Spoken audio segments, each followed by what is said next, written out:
अपेक्षा भाईंकडून आज मराठा आरक्षणाचा मुद्दा जोर धरला असताना एकीकडे शासनाकडून या मागण्या कायद्याच्या चौकटीत बसत नसल्याचा सूर येत आहे, तर अशा या आरक्षणास राज्याचे उपमुख्यमंत्री आणि माजी मुख्यमंत्री एकनाथ भाईंनी आरक्षण दिलेले होते हे विसरून चालणार नाही।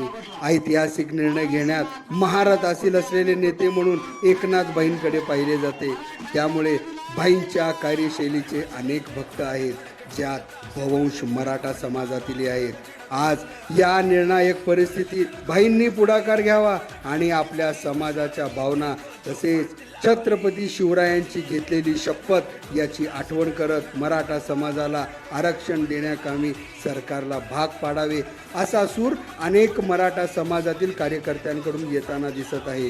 त्यातच भाईंनी मनोज दादांना मुंबईत येण्याकामी फक्त गणेश उत्सवामुळे तारीख पुढे ढकलण्याची मागणी केलेली होती, पण मुंबईत येण्यास नकारार्थी भावना व्यक्त केलेली नव्हती।